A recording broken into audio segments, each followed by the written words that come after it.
If you're alone right now, listening in the dark or traveling down a quiet road, remember this. The highway at midnight has rules older than the concrete beneath your wheels. Rules whispered by those who survived and screamed by those who didn't. It begins with one truth most people ignore until it's too late. The highway is alive.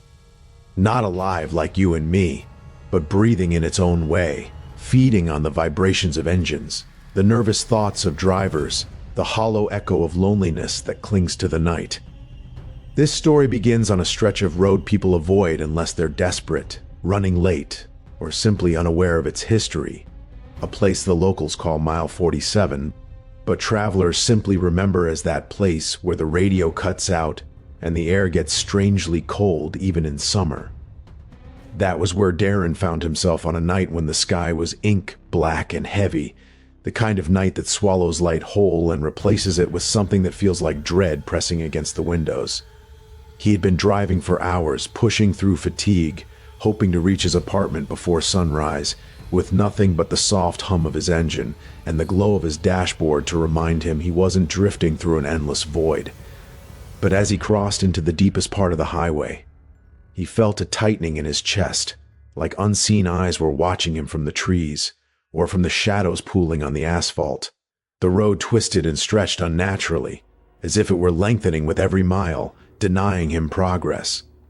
He noticed it first when the mile markers began repeating, Mile 45, Mile 46, Mile 47, then Mile 47 again and again, appearing on both sides of the road with their reflective surfaces shining like small, mocking mirrors catching the beam of his headlights. He tried to blame it on exhaustion, telling himself he must have missed a turn or misread the signs, but the uneasy feeling in his stomach made it impossible to dismiss. The air felt colder too, clinging to his skin, raising goosebumps as if someone were trailing icy fingers along the back of his neck. He reached for the radio to break the silence, but it hissed and crackled before collapsing into a static that sounded almost like whispering, as if distant voices were trying to speak through the interference. He turned it off quickly, preferring the silence to whatever was trying to come through. His headlights flickered for a moment, then steadied. But that fleeting dimming revealed something he could never explain. For just a second, the edges of the road weren't lined with trees. They were lined with silhouettes, tall and thin, as if people were standing along the entire stretch, watching him pass, their bodies unmoving, their heads slightly tilted in unnatural curiosity. When the light returned to normal, the silhouettes vanished, leaving only the trees swaying gently in the midnight breeze. Darren's throat tightened, his pulse racing as he gripped the wheel harder. He checked his phone for a signal, desperate for anything, even a single bar to anchor him back to reality, but the screen displayed nothing but an empty indicator, as if the world outside this road didn't exist. As he drove deeper into Mile 47, the fog rolled in thick and heavy, swirling in patterns that seemed almost intentional, like hands reaching out and then dissolving into smoke. His high beams cut through the mist, but it felt like shining a flashlight underwater, dim, scattered, struggling to penetrate the shifting veil. The highway felt infinite now, no signs of curves, intersections, or exits, just a long black ribbon stretching ahead of him, and the growing sense that he wasn't alone, not in the car and not on the road. The rearview mirror reflected nothing unusual, but something told him not to look back for too long, as if the mirror itself were waiting for a moment of weakness to reveal something he wasn't prepared to see. His hands trembled as he tried to steady his breathing, telling himself again and again that it was just the night playing tricks on him. But that lie collapsed the moment he saw the figure standing in the middle of the road. It appeared suddenly without warning, illuminated by the full force of his headlights. A woman, or what resembled one, stood barefoot on the pavement, her hair long and tangled, her posture stiff, her head lowered as if she were listening to the vibrations of the earth beneath her. Her clothing looked old, tattered, and soaked with something dark that clung to the fabric like tar. Darren slammed on the brakes, tires screeching, smoke rising as the car skidded dangerously close to the figure. His heart pounded so violently it echoed in his ears, and for a moment he hesitated to open his eyes, terrified of what he would see. When he forced himself to look, the woman hadn't moved, not an inch, not even a breath. She stood perfectly still, her face hidden behind the curtain of her hair. Darren shouted through the window, asking if she needed help, his voice cracking under the weight of fear. No response, no movement, nothing. He took a deep breath and stepped out of the car, the cold air biting at his skin as his shoes pressed against the damp pavement. The fog closed around him like a living thing, muffling sound, swallowing space. He approached carefully, each step feeling heavier than the last. When he was close enough, he noticed her arms were unnaturally long, hanging at her sides as if jointed wrong or stretched. Her skin was pale, almost gray, as though drained of blood. He reached out to tap her shoulder, but before he could touch her, she lifted her head. Her face was a void, not blank, but empty, as if the features had been erased, replaced by smooth skin where eyes, nose, and mouth should have been. Darren stumbled back, gasping, his hand covering his mouth to suppress a scream. The faceless woman tilted her head to the side, as if studying him, then slowly began to move toward him, not walking, but gliding, her feet barely touching the ground. Darren turned and sprinted to his car, slamming the door shut, locking it, and fumbling with the keys as the faceless figure approached. She pressed her hand against the window, leaving behind a smear of dark, oily residue that seemed to sizzle against the glass. The car door shook, not violently but rhythmically, almost like a heartbeat. Darren started the engine, floored the gas, and sped forward, forcing himself not to look in the mirrors. But he heard her, or something. A soft tap-tap-tap on the roof, then a dragging sound as though someone were sliding their fingers across the metal. The car lurched as if something heavy had climbed onto the trunk. Darren swerved, but the weight remained, clinging, crawling, inching closer. He could feel the pressure shifting along the roof, creeping toward the windshield. He pushed the accelerator, harder, tears blurring his vision as the speedometer climbed. Just when he thought the glass was about to shatter under the force pressing against it, the weight vanished. Gone. The road ahead flickered again, and for a split second he saw the silhouette standing along the shoulder once more, all facing him, all leaning slightly as if drawn by the speed of his car. The radio crackled to life without warning, the static whispering louder, forming words too distorted to understand but unmistakably human. Darren shouted at the radio, begging it to stop, and it suddenly did, replaced by a soft humming noise that matched the rhythm of his heartbeat. The fog thinned, but the darkness grew even deeper, as if the night itself were swallowing the light from his headlights. Then, through the gloom, he saw a massive shadow sprawled across the road. Not a person, not an animal, but something shaped like both. Long limbs, hunched posture, its ribcage rising and falling in slow, deliberate breaths. It lifted its head, revealing eyes too large and round, glowing faintly with a dull reddish hue. Its jaw hung open, lined with uneven teeth that looked less like bone and more like stone, jagged and ancient. Darren didn't slow down. He swerved around it, tires skidding dangerously close to the ditch. But as he passed, the creature rose on two legs, towering, stretching, as if awakening from a deep slumber. It let out a sound that didn't belong in this world, a guttural, distorted moan that vibrated the air and seemed to crawl beneath Darren's skin. He sped forward, heart pounding so hard he feared it might burst. The creature began running alongside the tree line, impossibly fast, keeping pace with the car as its limbs bent and twisted in ways that defied anatomy. Darren screamed and pushed the car faster, the engine roaring, the fog breaking around him like waves. Then suddenly, without transition, the road changed. The fog cleared completely.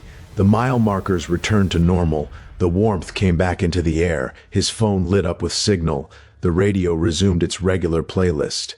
Everything looked normal, too normal, like nothing had happened. But Darren knew the truth. His mirrors told another story. In the distance behind him, framed in the red glow of his taillights, stood the faceless woman. The silhouettes, the creature, all watching, all frozen, all waiting. He didn't stop driving until he reached the safety of city lights, refusing to look into the mirror again. And as he pulled into a gas station, trembling, drenched in cold sweat, a sudden thought struck him. He had never left mile 47. Not really. Not entirely. Some part of it had followed him. Some part always does. And for those listening right now, for those traveling late at night, I hope you're taking this seriously, because these encounters are real. These roads are older than your fears, and the darkness on them is hungry. If you want more stories that reveal what lurks just beyond the edges of the headlights, stories drawn from real encounters and whispered truths people are too afraid to admit, make sure you follow our channel, The Healing Mirror, where you're never alone on the darkest roads, and where every tale brings you closer to understanding the world you think you know, because out here, in the silent hours past midnight, the highway has secrets, and it's time someone finally told them. Darren thought he had escaped mile 47, but the illusion of safety is the first trick the midnight highway plays on those foolish enough to think speed and distance can protect them. Hours passed, but the memories clung to him like shadows, and even in the light of day, he felt the hair on his neck stand at the faintest gust of wind, the slightest brush of sound that echoed too perfectly, too deliberately, as if the night itself were mocking him. And yet it was when the next night came, darker than the one before, with clouds so thick they swallowed the moon entirely, that he found himself back on the same stretch of road, unable to resist the pull that seemed almost magnetic, a call to witness once again what defied reason, what thrived in the spaces between light and shadow, the kind of call you ignore at your own peril. And Darren, fueled by fear and morbid curiosity, pressed the accelerator and allowed himself to descend once more into the black velvet of the highway, where time stretched and bent, where the mile markers began their cruel game again, repeating and repeating as if to taunt, as if each marker was a warning carved into the asphalt for the naive, the reckless, and the desperate. And as he drove, the fog returned first as a whisper, curling around the tires like fingers, then thickening into curtains of mist that reduced visibility to mere feet, so that the world beyond the headlights was nothing but a gray void. And Darren's pulse thumped in his chest like a drum of anticipation and dread, because he knew without a shadow of doubt that he was not alone, never alone. And from the depths of the fog, figures emerged, faceless and stretching impossibly tall, their limbs bending at angles that made his stomach churn, their presence silent yet deafening, their gaze impossible to meet because the eyes weren't there. And when they did move, it was not a step but a glide, an unnatural smooth motion that made the leaves on the side of the road shiver, even though there was no wind. And Darren's hands gripped the wheel until his knuckles shone white, knowing that stopping would mean invitation, that slowing would make them bolder, and that the only hope of surviving this night was to keep moving, faster and faster, even though the fog resisted, curling around the car like chains.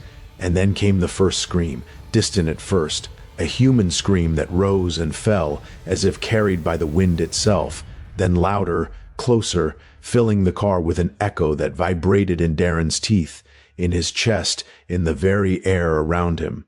And he realized with a gut-wrenching certainty that this was not an ordinary road, not a road that adhered to the rules of physics or mercy, but a corridor between worlds, a place where the fears of countless travelers had been collected, stored, and fed, like a trap waiting patiently for the next victim.